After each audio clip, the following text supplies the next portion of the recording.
there are 20 of us now in the room and people are still coming in. So I think we can get started as people come over from their different classes. I had to relocate from my office space this morning, so I hope I don't have much noise in the background. Okay, so let's do this. Good morning, everyone, and welcome again to another in the Thursday seminar series in the chemistry department here in the Faculty of Science and Technology. I hope everyone is doing well. I know it is a challenging time for everyone. And I know too that we focus a lot on our students and how they are doing in this space.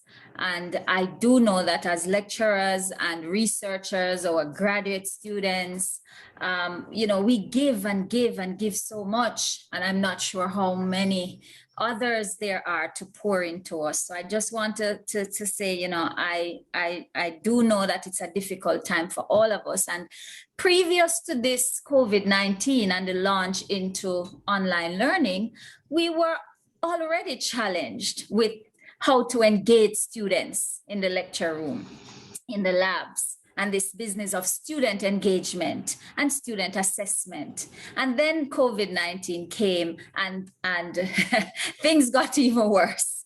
So now everything is online and there are different sets of challenges, not just for our students, but for us, and so much that we do not know, so much that we do not understand. So we thought it would be good for us to have a conversation led by the experts, the people who work in this area and do research in this area. And that brought us to this discussion this morning, to the topic for the seminar this morning, which is creating engaged learning experiences, meaningful digital delivery and assessment. And I know many of us are getting ready to set our finals. And so these are, I'm hoping that this seminar and workshop, in fact, my understanding from the presenters this morning is that it will be an engagement. So we will be engaged. We will be really immersing in the topic that we are discussing. And so we're excited this morning to host our colleagues from the School of Education, our neighbors. We have Mr. Miguel Ison, who is no stranger to this faculty, who's one of us, passed through our department. And we have Dr. Tashane Haynes-Brown. Now, I'll tell you a little bit before I put the speakers on and hand over to our colleagues. I'll tell you just a little bit about them. Miguel is a PhD candidate and assistant lecturer in science education in the School of Education. He has taught chemistry, physics, biology, and mathematics at the high school level.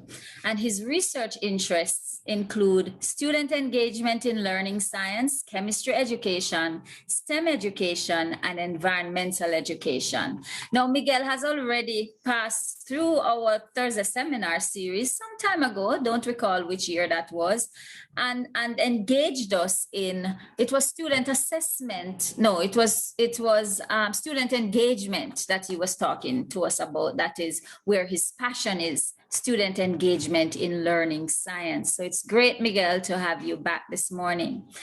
And for the first time, at least since I've been around in Thursday seminar series, we have Dr. Tashane Haynes-Brown.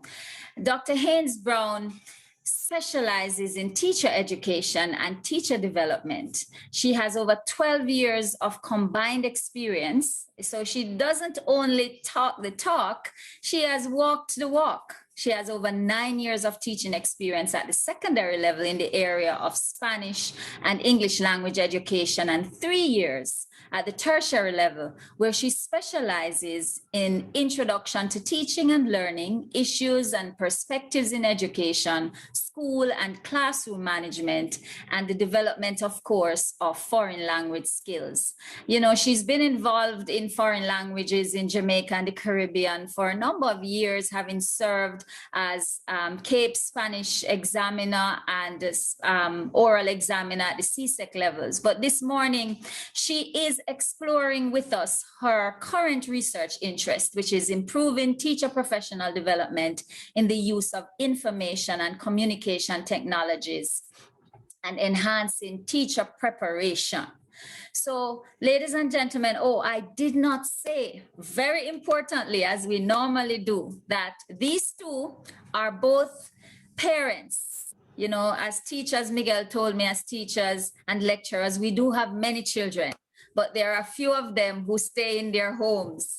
And Tashane is mother to 3, and Miguel is father to 2. Please help me welcome the team from the School of Education, Mr. Miguel Ison and Dr. Tashane Haynes-Brown. Over to you, colleagues. Okay, good morning, colleagues. We are indeed happy to be here. I'm just waiting on Tashane to share. We're looking forward to an engaging presentation and engaging time of interacting with you. As you can see displayed on the monitor, today's topic for the webinar, for the seminar, is creating engaging learning experiences, meaningful digital delivery and assessment. As you heard before, my name is Miguel Ison, and with me is my co-presenter, Dr. Tashane Haynes-Brown. All right, first of all, let us delve into what is and how do we create, how do we foster meaningful online presentations, right, in our classes. And there are several things we can do. How many of you sometimes in the course of the remote learning have had this happen to you? Can you relate?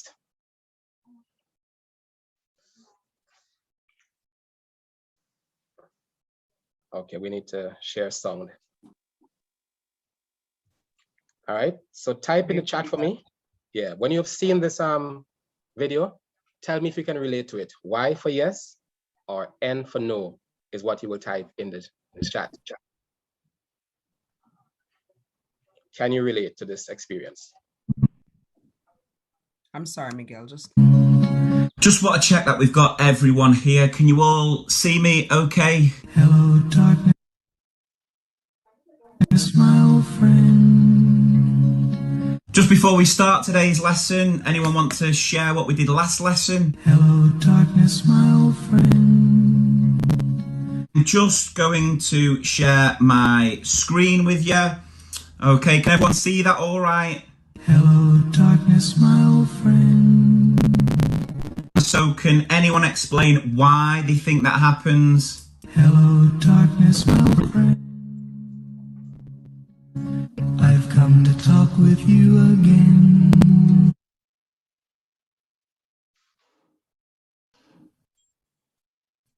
Okay, thank you. So I see that a few people are saying yes, they can relate. I think I saw one person said no, they cannot relate. But in the online space, we've had moments where we are talking to ourselves, it seems. We are greeting students, they're not responding. We're asking them questions and there is nothing. You know, are you hearing my mic? Right? Are you able to see my screen? And there is no response. So what you'll find is that after today's session, there should be fewer such ghosting moments happening online. You should be able to speak to your students and they will be hearing you. Okay, so let us see how we can do that. So the key thing is, how do you start off your lessons? And there are several things you can do in the online space. You can do polls, you can do quizzes. If it's your nature, like mine is, you can do jokes. You can do brain teasers. You can do riddles. And there are even lots of apps for playing games online. So let us see some of these things now. So here's a little joke. It says, sorry, I'm late for class. I was reading a book on helium and I couldn't put it down. Yeah, kind of corny, but hey, it works. Nice chemistry joke, all right?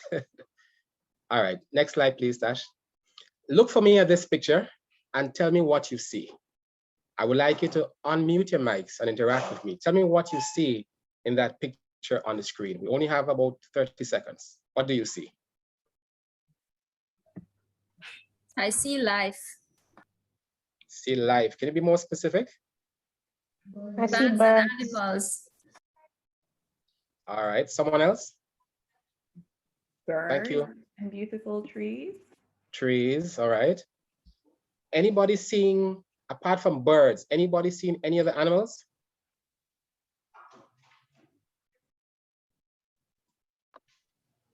No. No, okay. Look with me carefully. Look at the tree to the extreme left. Between that tree and the first hut is the trunk of an elephant. Follow it all the way up. Seeing it? I see. Yeah? Anybody else seeing it now? Yes. Yeah, and the birds to the far right forms part of the back of the elephant, joining the second tree. All right? So these are some kind of things you can do. Let's move on to another thing that we can have here as some brain teasers. And I wouldn't ask all of these, but it's just a chance for us to interact with students. So here's a question.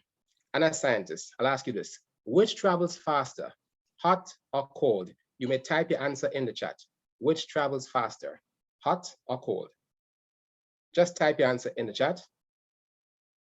And I'll ask Tashin to help me see what. Hot. Sean says hot. That says hot, okay. Someone says hot. Anybody else? Which travels faster? Alison says heat, yes. Okay, fine. All right. Hot okay, for fine. Marvin. Right. So most of us in the science background, we might say hot. And you will be right. Except this isn't truly science we're doing here. Hot travels faster. Here's why. Because you can catch a cold, but you can't catch hot. Yeah? Which means a cold is running slowly because you can catch a cold. Yeah? So like I said, it's kind of corny stuff. This little one here, which is bigger? Mr. Bigger, Mrs. Bigger, or their baby? Who is bigger? Again, you can type in the chat, or if you want to unmute and tell me, who is bigger? And then after this one, I'll skip down to two chemistry ones at the lower end. Who is bigger? All? That's a great answer, Nicole. Nicole said all, yeah, and that one caught me. I wasn't expecting all as a possible answer, but that's not the answer I'm looking for, but nonetheless, I like it. So who is bigger? The answer is their baby. Why?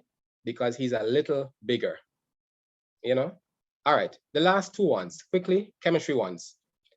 What did the chemist say when he discovered two helium isotopes?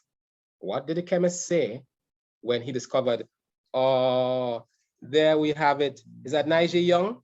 Nigel Young, big up yourself. Yeah? The chemist said, he, because helium is He, He. Last one, let me check the chemist again. Name this element. It's actually in the periodic table. To help you a lot here, I will tell you in. Okay, so I need to, right. Name this element for me. It's in the periodic table. It's in the first 20 elements. It's in the third period. I'll be that kind to you. It's in the third period.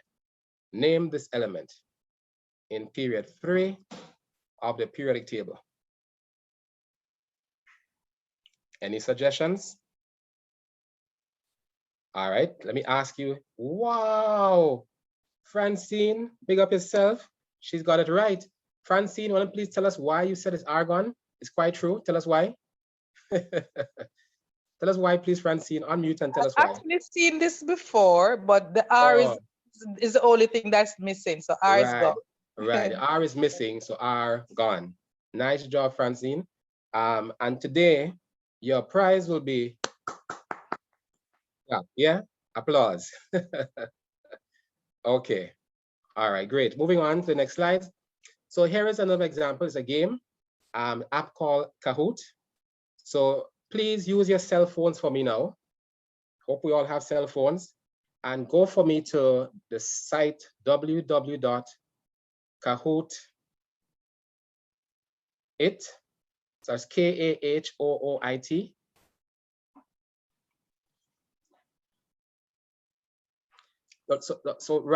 So this is purely for interactive engagement. Again, it can happen at the start of class or the end of class, right? Because the students are home and you're asking yourselves, if I can stay in my bed and sleep, why do I attend, lectures at 8 in the morning when my bed is so much fun? So we have to find a way to bring some fun into the classroom. And a game like Kahoot can work very, very well. So go ahead, play as guest. And please use your phone for me and go to Kahoot, www.kahoo.it.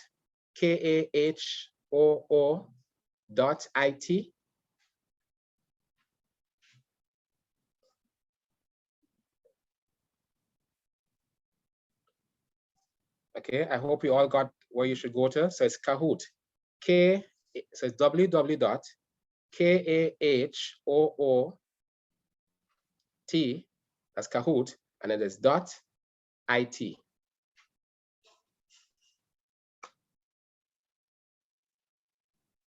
Miguel, is there a code for us to join for those who? When you click on Classic, it's going to show up. You have to click on Classic. Click on Classic, not T mode, yeah. Do. Mm-hmm. No, I'm asking to get to this specific. The code will show up. Mm-hmm. Right. Mm-hmm. So this is the pin, guys. Once you Google Kahoot, and it takes you here and you click as guest, continue as guest, it will ask for the game pin. So I see Ashley there, awesome. Right, so all I do is that, right, Sean is in, thank you. Right, very good. I'm going to join as well. So hold on, don't leave me out.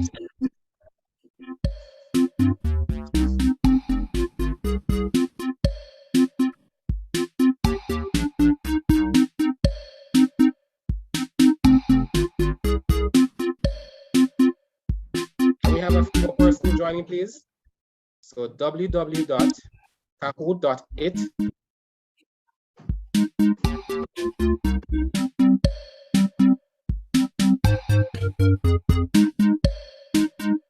More seconds, then we're moving on.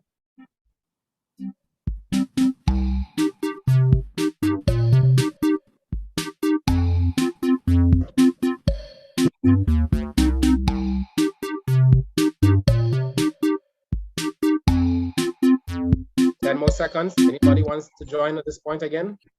Okay, so let us play with those that we have now, and we're gonna go. So it's a little quiz on lab safety.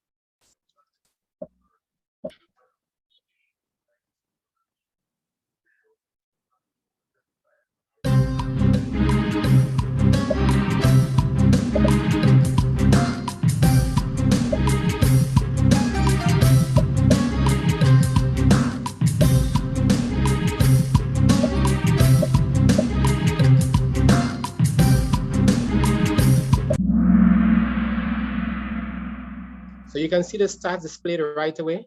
We have 8 persons getting the answer correct and 3 persons getting it wrong. So it gives you live feedback on a particular concept. Okay, next question.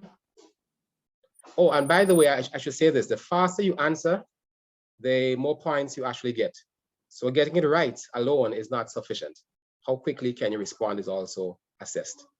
Okay, we'll do 2 more questions.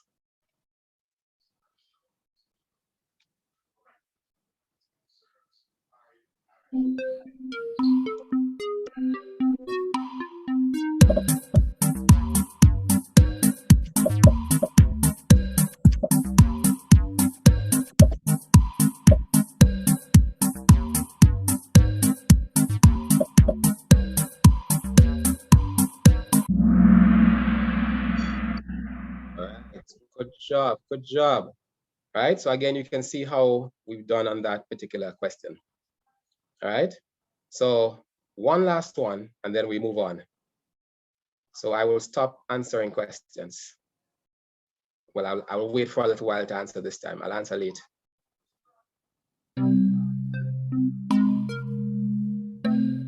So this time you must type your answer.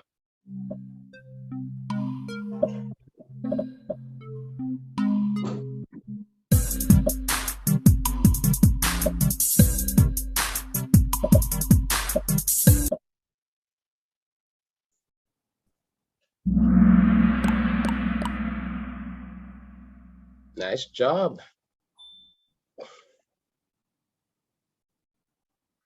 So these were the responses that might have been given. 7 persons said goggles. 1 person said goggles, but of course, you see, even when the word was incorrectly spelled, the app realized the person's intention and gave credit for the incorrect spelling. Again, we have glasses and we have safety glasses. So it shows for those who responded what they are, okay? All right, so again, you can go right. There's Mentimeter as well that can do something similar. So we can leave this app for now. Okay, to carry it all the way through the ending, it gives you top 3 ranking. So essentially, in trying to engage students, we've got to ask ourselves, what is it that we as lecturers want to say? And what are they interested in? Because now that they're home, in their comforts of their bedrooms and living rooms and so on, we cannot just come online and say, well, I'm teaching chemistry or whatever life science subjects I'm teaching, so students need to turn on. That is not sufficient. Remember now that we live in an age when there's internet, and all of what you are saying possibly can be found, explained on the internet. So why should they leave their bedrooms, you know, and log in to listen to what you have to say?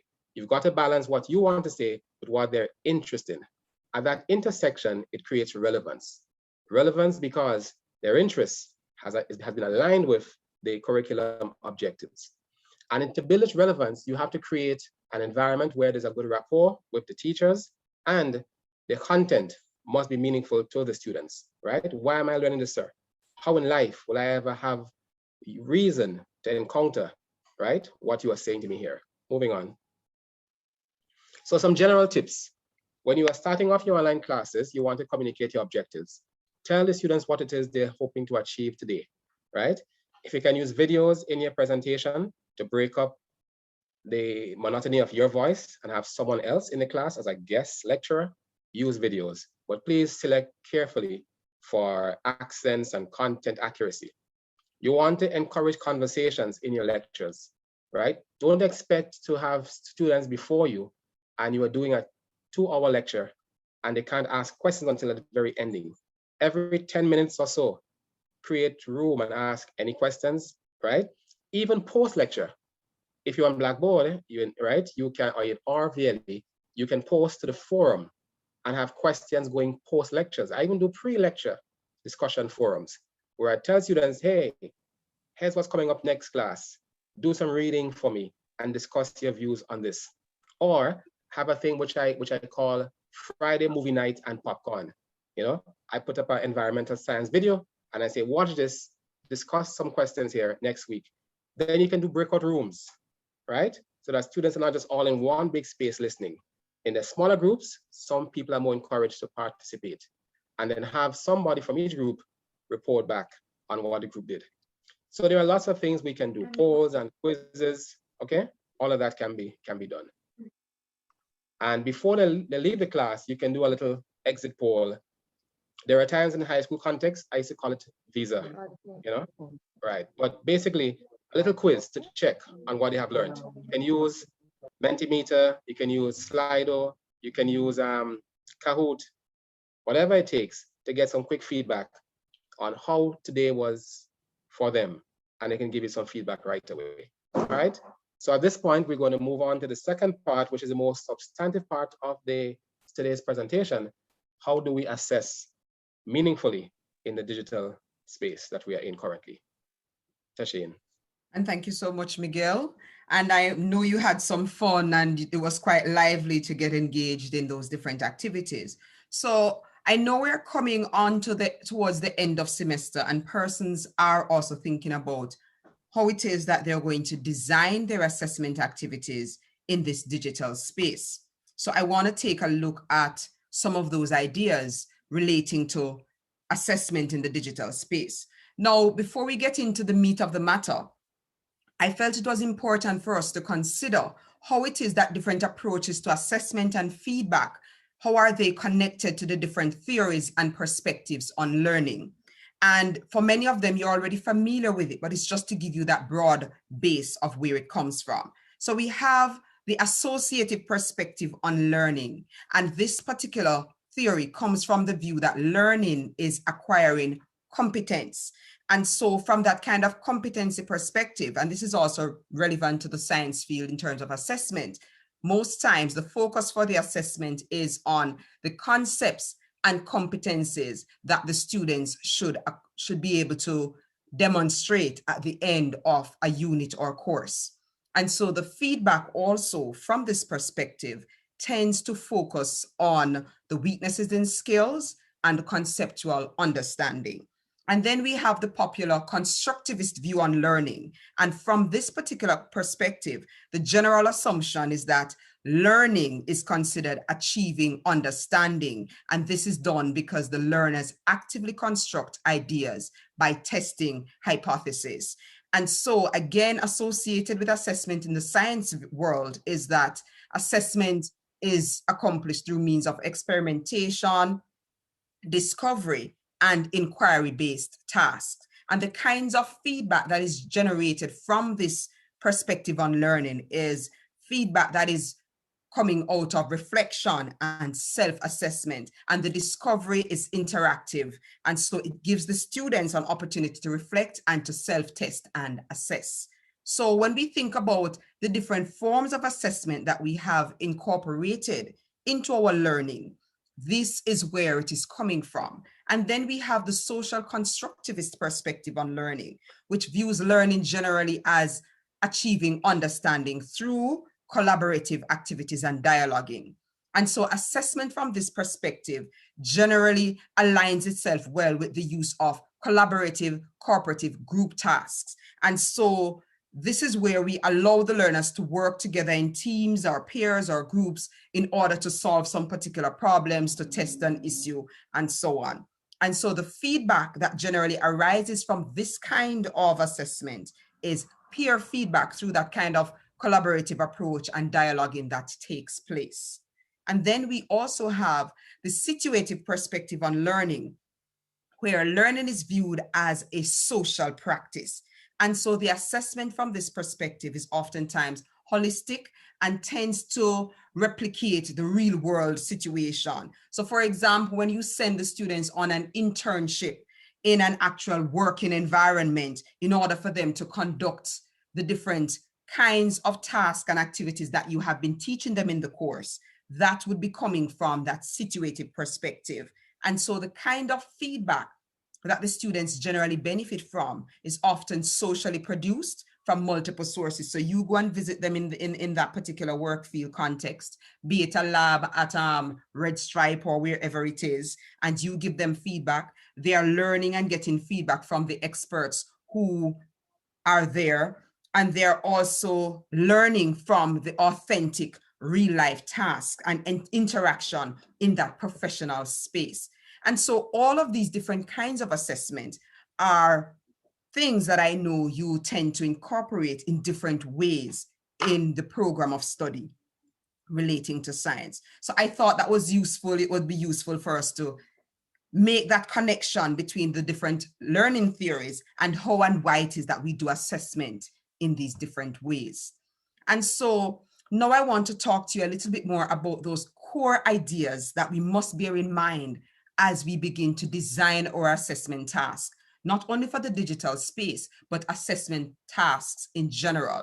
When we think of assessment, we need to think about the value of it in terms of its authenticity. And so this has to do with ensuring that the students are given opportunities to apply that scientific knowledge and reasoning to situations similar to those that they will encounter in the real world outside of the classroom, right? So you create those kinds of scenarios that allow them to approximate their knowledge and skills to how it is that scientists will actually do their work. So that is one of those core concepts that we need to bear in mind. Another thing that I know scientists also value and is also very important to assessment is the value of ensuring that your assessments are designed in a manner that is considered consistent. And so therefore, it means the assessments need to be deliberately designed with an explicitly stated purpose. And so there must be a clear relationship between the decisions taken in terms of how you are designing and the kinds of evidence or data that is being collected. So the essential characteristic of a well-designed assessment is that the processes that you use to collect and interpret the data, they are consistent with the purpose for the assignment. And so that match is achieved through thoughtful planning, and it should be available for review. If I may interject here, sorry. Mm-hmm. Right. Now, I know sometimes we have biases as examiners. You teach chemistry, you teach botany, zoology. I'm not quite certain who my audience is before me exactly. So we may set an exam that reflects our interest. Mm-hmm. So your PhD is in organic chemistry, you know, and while the course was more general chemistry, it is skewed towards that particular way simply because that is your preference. So you want to ensure that you are using the course outline and what was more dominant in the course outline to form the bulk of the assessment. Careful about having biases where the exam is mostly about what we like and not so much what was covered for the semester, right? Ensure that that match is there. Also, sometimes we feel pressured and so rushed that we take an exam that was done from 2 years ago and we tweak it, not realizing that the course outline had changed significantly, and therefore we run into problems. So we want to ensure that in setting assessment, there's a clear match between the objectives of the course outline, the kind of time we spent teaching, and the exam paper that we finally set. That match has to be there as well. And one of the strategies you can use to accomplish that match is what we call a table of specifications. Yeah. So just jot that down. That's a very important thing that allows you to, in a more scientific and systematic way, determine how much content should be included from the different units based on how much time was spent on the particular unit. And so that is another way to ensure consistency in terms of alignment and how it is that you're designing it. Right? So that is important. This also speaks to process. And so if it is that the process you used during the class was focused more on recall and knowledge-based questions, then it would stand to reason that it is important to design your assessments in a manner that is consistent with the way in which you have exposed the students to the content. Right? Yeah. So exam is not the place for surprises. And I know we have probably all experienced this, where you spend a lot of time studying, let's say, a particular topic, like mole concept, because the teacher spent half of the semester teaching mole concept or whatever, and how to calculate them and so on. And then on the test, there is one question on it, and the bulk of the things are asking you to apply the knowledge in a way that you had never been exposed to or thought of before, right? So those things are important, guys, to bear in mind that the processes, the products, all of these things must be consistent. We also want to bear in mind the technical quality of the assessment that we're designing. And so again, it speaks to the importance of making sure it is measuring what it is that you claim that is supposed to be measured. The assessment tasks need to be authentic. They also need to ensure that an individual student's performance is similar on 1, 2, or more tasks that claims to measure the same aspect. So if you have an objective on your course outline and you have 2 or 3 mini assignments that target that particular objective, it is important to ensure that the student's performance, in some way, you can identify the similarity in terms of how it is that you can assess whether or not that objective is being met based on the 3 different assignments, right? The students should have more than one opportunity to demonstrate their achievement. And this ties in with formative assessment. And in the online space, we have opportunities to build into our course content and our activities forum posts where students can respond to a particular question that you pose relating to it, and it might only value 3% or so of the overarching objective value, but that's okay. You have that opportunity. You give them an opportunity to complete a short quiz that contributes another 5%, still targeting the same objective. And then on the final exam, you also have another question targeting that. So the student was given multiple opportunities throughout the course to demonstrate their knowledge and understanding aligned with that specific objective. And so that is also something to bear in mind, guys, as we design our assessment. And in that online platform, we do have opportunities to create multiple tasks aligned with the same objective.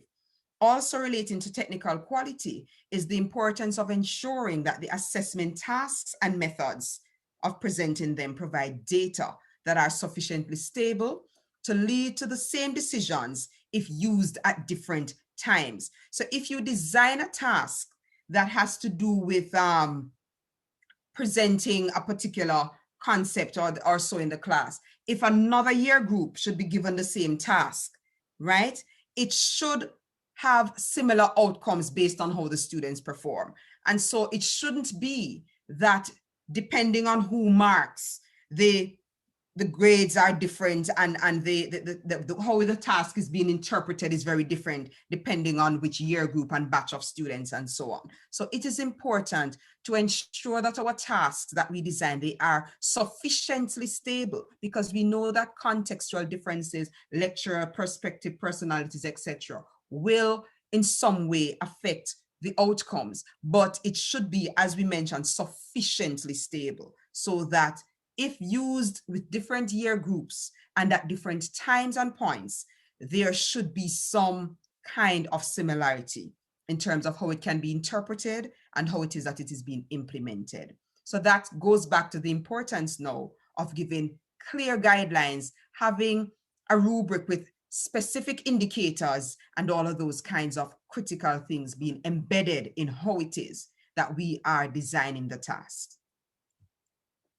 The other thing we want to bear in mind is validity. And so we already mentioned some of that, ensuring that the content and the form of assessment task are congruent to what is supposed to be measured, right? So guys, we want to bear these concepts that I know you are already familiar with in mind as we go into thinking about how it is that we can design our assessment task. So let us look more closely at those kinds of actual things that we can do to design our assessment in the digital age. And so what is important for us is to not to focus on what we think technology can do, but rather what it is that the particular course content and pedagogy that you have used need in terms of how can technology enhance or support what it is that I have been doing in this class and how it is that I design the assessment activity. So it shouldn't be that it is actually the technology resource that drives whether or not you use a particular task. It should be whether or not that particular technological tool or software is in fact aligned with the needs of the course, right? So it is important that we bear that in mind and not put the horse before the cart. All right, so I know that not everybody will be a fan of using, assessment in the science area through these digital platforms, because that is what we have to be working with now as a consequence of the COVID-19 pandemic. And so I just wanted to I want to find out from you, how do you feel about assessing the science subjects, which are oftentimes practical in nature, through online modalities? So the question on screen says digital assessment is not suitable for practical subjects such as science. What are your views? So just go on your phone and Google slido.com. Once you Google slido.com, it will ask you for this code 286204, and then you just answer. So I'll give you a minute to do that, and then we will look at the results together. So just go to slido.com, just Google that, type that into Google, and enter the code.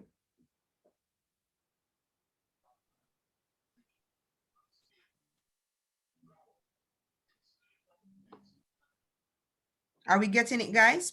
Feel free to unmute and let me know if you're getting there.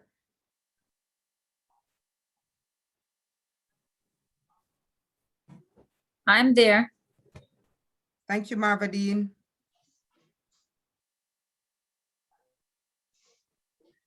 I'm there too, Tash. Awesome. I see 7 participants have answered.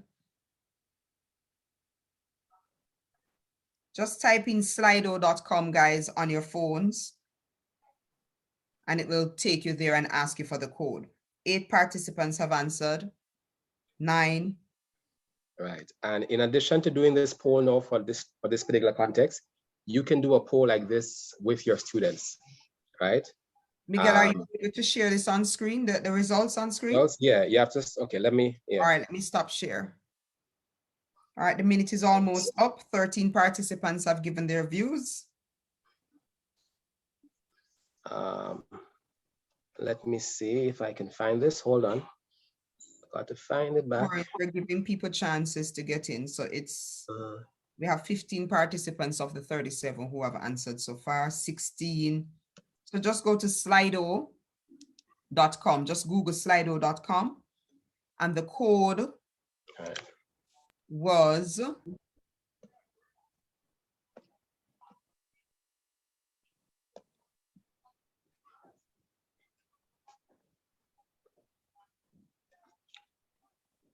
all right, so we're seeing the results on screen. So 16 persons have answered. Does it give you the percentage? I'm not seeing the percentage breakdown here. It's not doing it like the Zoom one will give you all of that nice breakdown, right? It's not. It just has like a leaderboard. Yeah, so it's showing you that majority of persons have agreed. A few people are uncertain, and there are a few which disagree. So most people of the 18 participants who have answered, most persons think that, you know, digital pencil and paper test is more valid than digital assessment for the field of sciences and these practical areas. Yeah, yes, it will seem that from the data. It doesn't give me the kind of breakdown I was looking for. That is fine, but at least we're seeing where the majority, what kind of views the majority holds about digital assessment. Right. So we're seeing right now that not everybody is viewing it in a very favorable light, and many of you would have engaged with the digital assessments last semester, and after we were, you know, pushed online in the middle of our teaching in semester 2 of the last academic year. Thanks, Miguel. All right.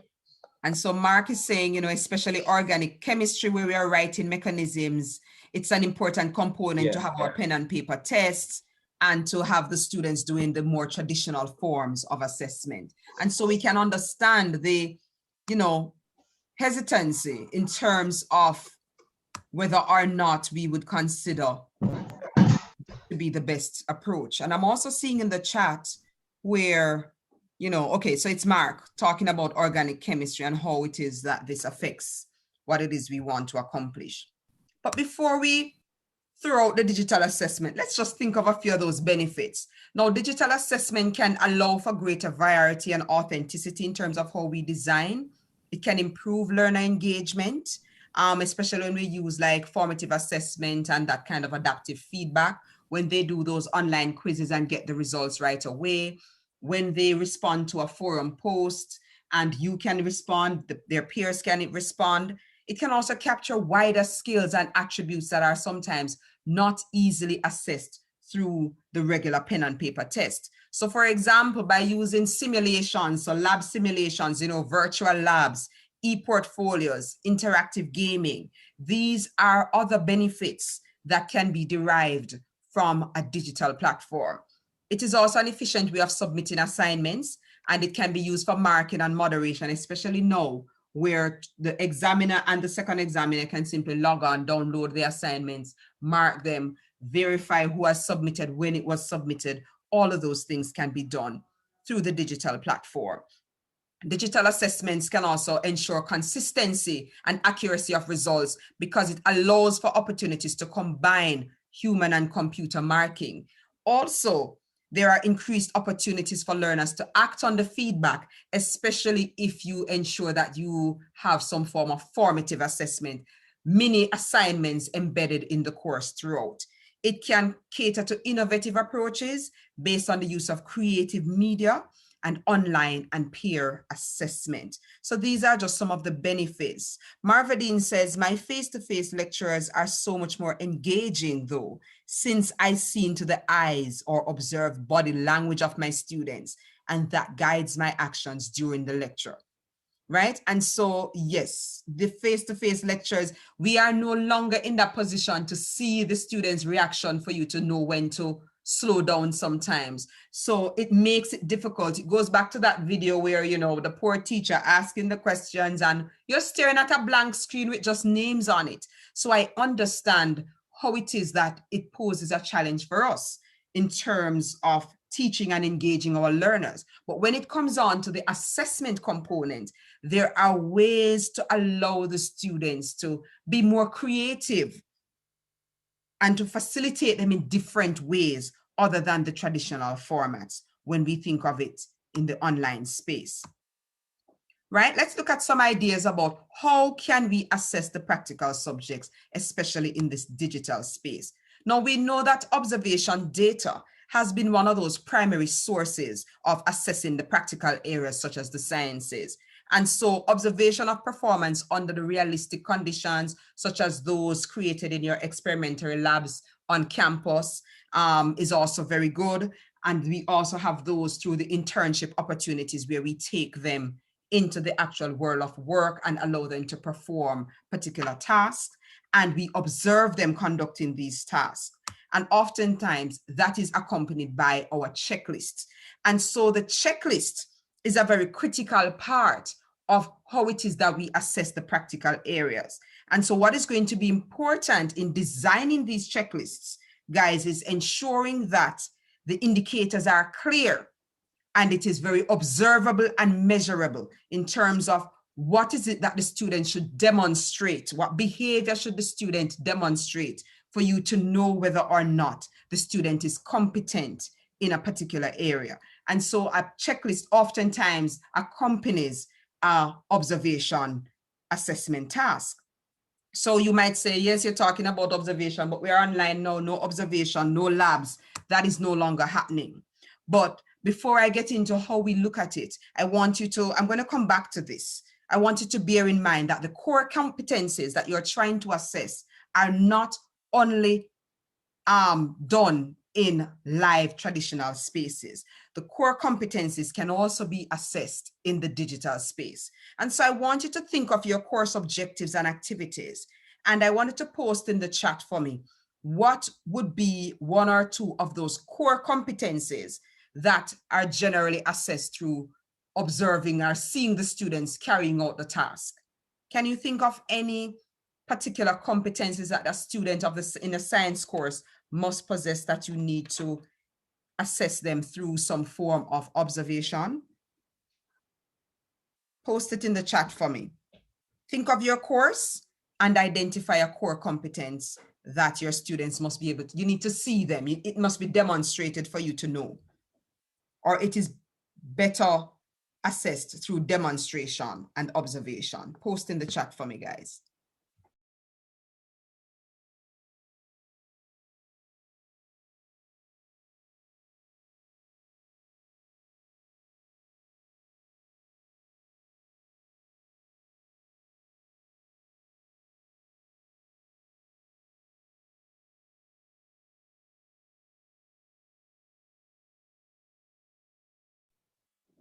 All right.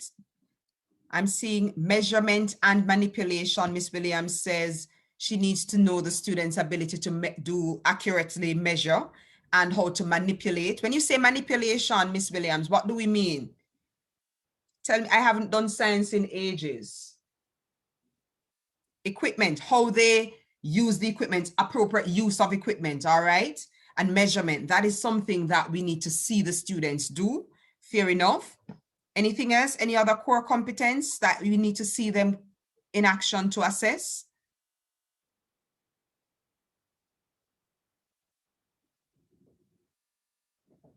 You can also unmute and share. Plating techniques in microbiology. Okay, Kanisha, so this is going to be new to me. Tell me a little bit more about what is involved in assessing their plating techniques in microbiology. What do you generally look for? What is it you need to see them do? Sure. Good morning. In microbiology, during plating, we're supposed to have a petri dish, or we call it just a plate, with the assay, and we're supposed to spread the. I'm a first year student, so I'm not really abreast of the complete technique, but we're supposed to spread the microbes or the broth on on the plate, and the lecturer is supposed to be able to look at us and tell us whether or not we're doing it right. But we're behind the computer, we're not in the lab, we don't have access to any of those things, and so we can't necessarily do any of that. So we just watch videos, but there's no actual way to tell if we can properly do it to obtain results in real life. All right, so that is important. So I take it you're missing the lab and that experience and opportunity to practice, right? So that is a missing component because of the online space. And so for teachers to assess whether or not you are actually able to conduct this plating or use the plating technique correctly, that is something that the teachers may have a difficulty assessing in this online space. But there are methods out there that we can incorporate into our assessment practices if we want to accomplish this. And so we have a category of assessment in the digital space that we call video-based assessment. And with video-based, and we see Mark also commented, handling glassware and lab equipment, separatory funnels, beakers, clamps, all of these things. How do they properly handle these things? Fluting filter, paper, and more. So we are not able to assess whether or not the students have mastered proper, handling or manipulation of the different lab equipment. All right, I'm seeing in the chat as well, responding to the challenges in a practical and real world environment. You don't know how it is that they'll respond if, something goes wrong during their lab experiment, because you're not able to see that happen, right? And so one method that is being proposed is what we call video-based assessment. And this is where you have the students develop the plan and create the demonstration video in order to illustrate their competence. And so from that view, we could, for example, have the students in pairs or groups coming in at different times because of our social distancing and all of those things to conduct their lab. And you could also have that video recorded for future use and for further discussion. And so we could have also, in addition to this video demonstration with the lab, you can have the online pre and post lab talk. So you can have the lab talk, the pre-talk, before the students actually visit the campus to do their assessment. And then we can also have them watch the demonstration video with you at the end, the video that they actually put together in the lab. Watch it and you have that post-lab talk at a later date, right? We can also have video analysis of labs, use labs that have been created by others to have the students do the data processing and case analysis. I don't know if Miguel wants to jump in here to just elaborate a little bit more on the video analysis. And I know sometimes we look at that and thinking, boy, but that is not as good as real hands-on engagement. But here is what, quite a few students who are from SciTech do education courses. And here is what they tell me. I call them expert chefs. They have become good at cooking results. And I know lots of us as lecturers, even a student a while ago who I speak, she may be familiar with cooking results. And what happens is this, students feel so pressured to replicate the procedure expected from them.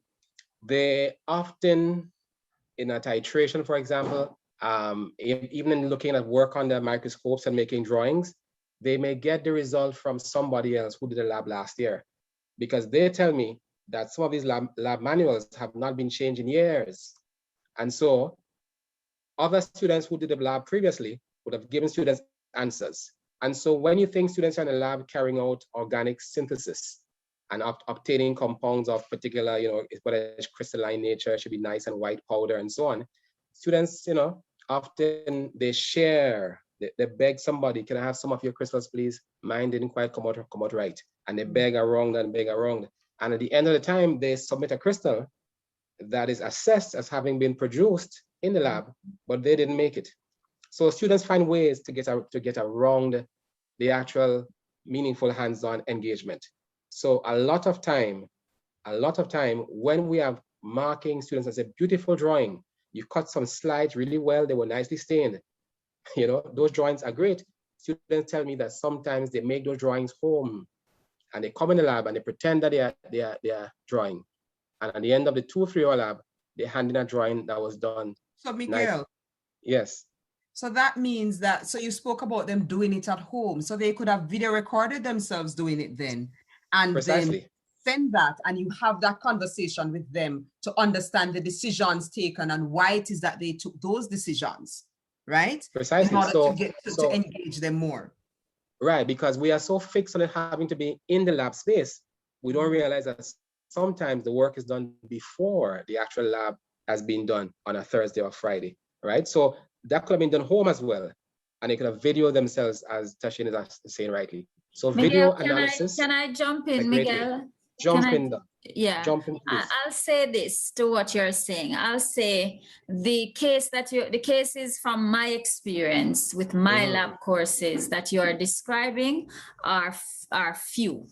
This business of cooking, because for the most part in our labs, as demonstrators and lecturers, we are seeing what each individual is doing. And I'm speaking from my lab courses. I'll say this too. I'll say that at this level, you know, my lab course this semester is a 200 level course. And at this level, the things they are expected to do, like I said earlier in the chat, maybe we have to rewrite all of these courses because the things they're expected to do, they do not have at home to do, right? So yes. At this level, that's going to be very difficult.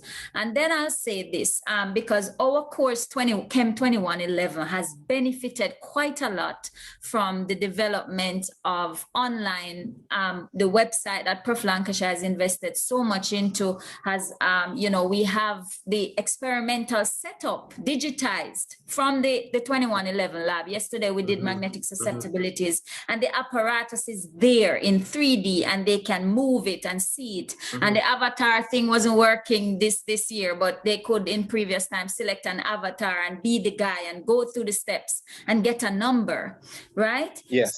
So we have that, but that's gonna take a lot more investment to develop for many of the other courses. But so I just, my main point in opening my mic is to tell you that the cooking thing, I think it's in the minority now. Awesome. So I'm happy to hear that. And I love the direction you guys are going with the simulation. Yes. Right. And so because we're aware of there is definitely going to be a lack of equipment in the home, which is why at the beginning I spoke about those ideas of allowing them to come in small groups, have it video recorded because it can serve multiple purpose, right?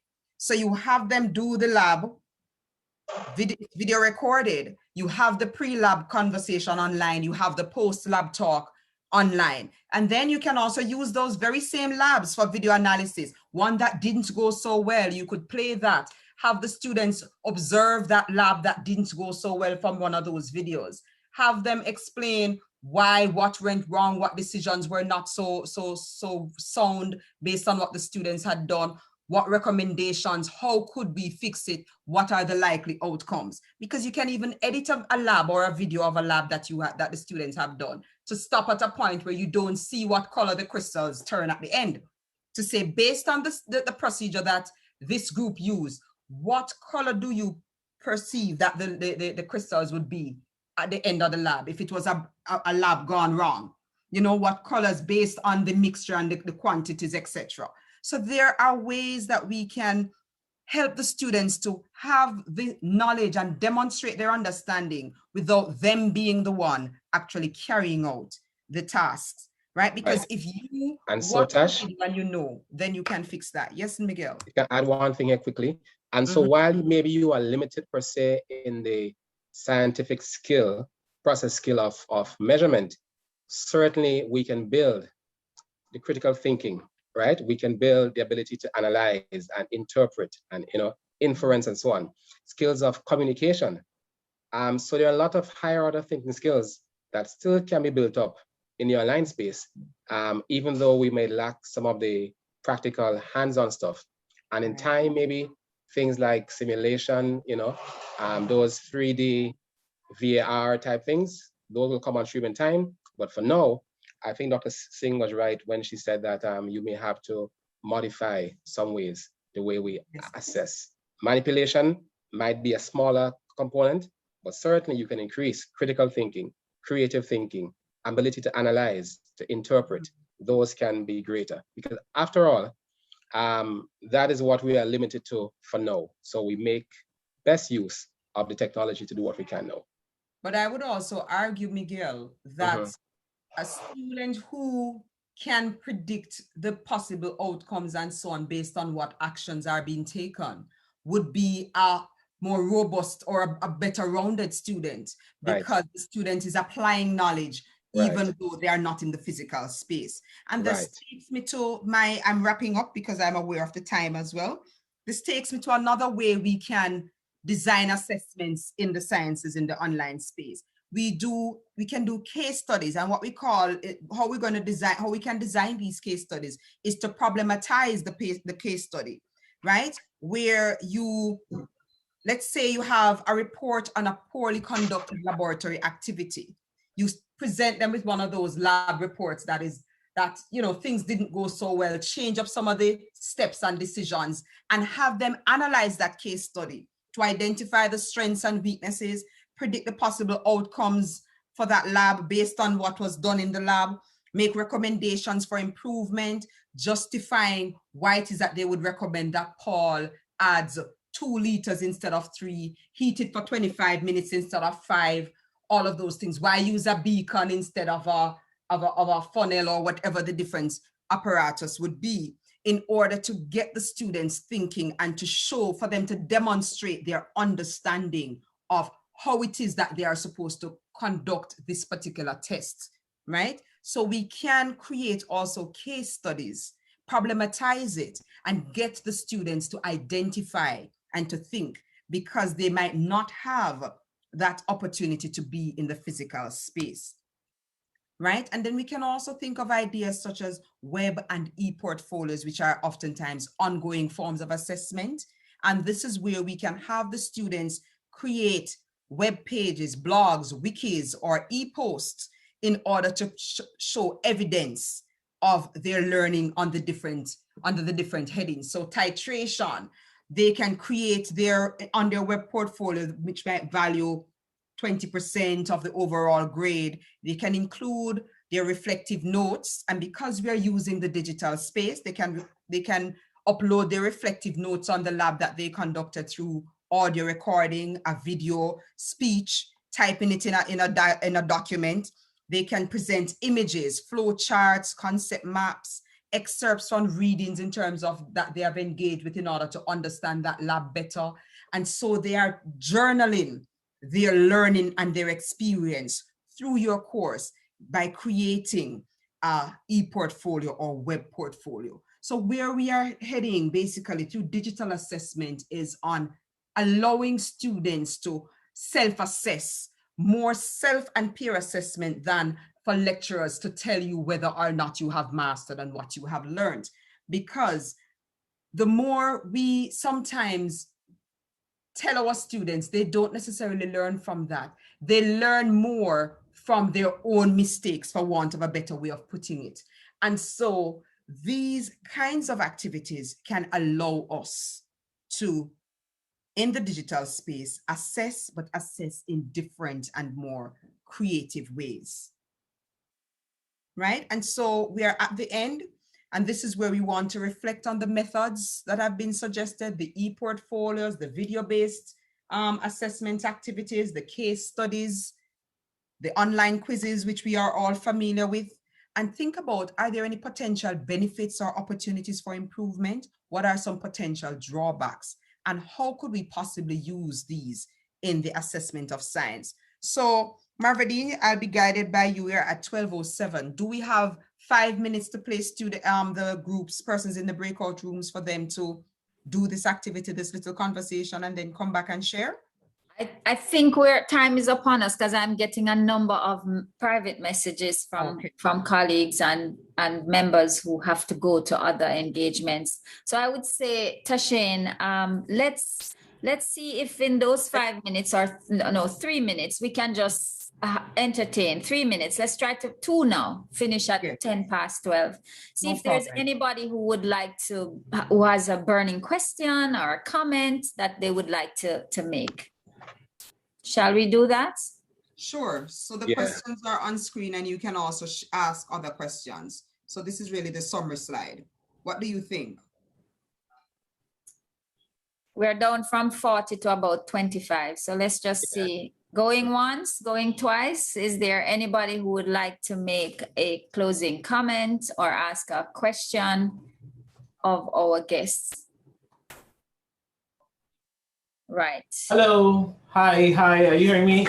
Yes, sir, Dr. Ford. Excellent. One of the things that we sometimes grapple with is the attitude of the students towards self-assessment, and that is self-reflection is not necessarily something that is high on their agenda. And so I do wonder if we need to have some mechanism to change that outside of trying to do it in courses directly. So for example, in other universities, they teach courses in civics that students would attend and learn about different techniques that our students, especially in FST here, would be very far from their minds to think about those sorts of things like self-reflection and directing their own learning and stuff like that. So I would say that I know that in the UE structure, it's difficult to add new courses, especially if they are not connected in a very specific way to the targeted outcome of the program. But I believe that just as how as staff, you are meeting here to learn new things, to reflect, to engage, I believe that even once per term, we could consider having these kinds of sessions and conversations where we have identified a general weakness or a general, negative attitude towards something. Have people come in to speak with our students at different points in the semester to begin to build that into what they do. And so incrementally too, we can begin to add more of these kinds of tasks, though they may not value grand percentages, into the design of the course and assessment activities, right? So I would say that if we don't have courses, we could create those little modules that we do throughout the year with our students as workshops. Dr. Ford? Yeah, that sounds like a very good idea. I'm taking note of it. Yes, so have I. I think that's a great idea. And certainly, I mean, apart from doing this at a departmental level, as Tashina rightly said, at the level of the individual lecturer, like me, I always take time off in my classes at the starting of the class to ask the students, how are you? How was the last week? So we build up, we know in the first 10 minutes of class time, we're not just doing chemistry. We are building other soft skills, right? So once you get to know your students in that kind of way and they're sharing with you, you can schedule within your own class time 10 minutes where you can begin to speak with them about the need to reflect. Because very often we seem to have a difficulty reflecting, right? Because opportunity has not been provided for us. We go class and the lecturer talks, we take note. We don't have a time to sit down and really reflect on, especially now, with the event of COVID, a lot of people are dealing with lots of issues. And they don't quite know how to articulate it. So I think apart from the general department level, each lecturer can in turn develop that culture where students can share and you build in a 5 minutes every class on building particular skills. Okay, colleagues, thank you very much. And we are I'm afraid that we have to bring it to an end. We really did need at least 2 hours for something like this. But it's not a bad thing that Dr. Haynes Brown and Miguel Ison, my good friend, and I've just learned how to call his name. It's a good thing that there's something else that they have to come back here to do for us, because there was a plan to go into breakout rooms and to engage us with some activities ourselves by immersion, so that we can so I really do want to, on your behalf, thank Dr. Haynes Brown and Miguel Ison for taking the time and putting so much effort into trying to engage us in this digital platform, and to really practice what they are preaching as they hosted for us this seminar in assessment and engagement of our students. There is so much, colleagues, so many challenges. I hear this table of specification. I hear that I can use that tool to ensure consistency and alignment with objectives. I hear design a checklist, Marvadine, for digital assessment of science practicals, focus on analysis and prediction, since we can't engage in the measurement and manipulation as much. Problematize the practical exercises, the use of the web and e-portfolios to show evidence of learning.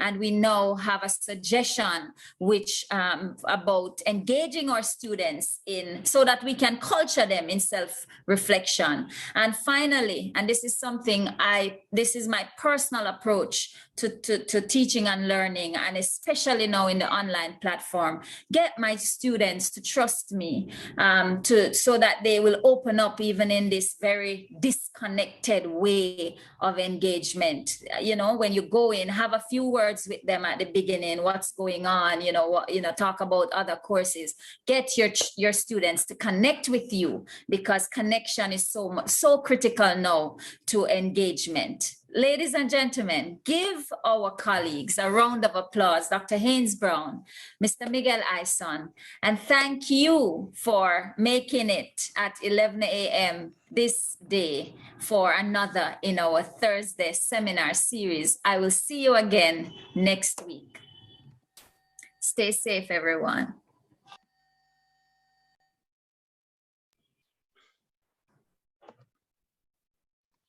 Bye, everyone. Bye, bye. Bye, Miguel. Ciao, Bye, Tushin. We will talk. Yeah, man. And it's okay if you pronounce my name incorrectly. I'm not fussy. Yeah. I'm telling you, for such a long time, I've always said Miguel Ison, and you've never said Marvadine. You need to call my name properly.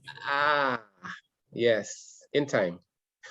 Yeah, I picked it up. I hear you talking to me when you called your name after, yes. and I felt like, my God, when you think you know someone, and you don't get a Dr. Singh, you think they could share some of those nice websites that they have, the good stuff, the Kahoots and the Mentimeter. Yeah. Miguel? Maybe a list of them would be nice to circulate. So and Mark, we're going to Miguel and Tashin, we also would like a copy of the slides, because we normally also share, and with your permission, to share the video of this presentation on the faculty website. No problem. So Mark, a copy of the slides will help, or you just want us to list them out here? A copy of the slides would be useful, yes. Yeah, those will be, you can access those on the faculty website, okay, Mark? Great. Yeah, so Mark, if you have it, they're still here. If you have any comments or questions, we have officially ended, but I note you were very engaged during the seminar. Yes, so you can talk with them. So yesterday I had a class, and I spent, the class was at 6, and I spent most of the time really talking to the students just about life stuff.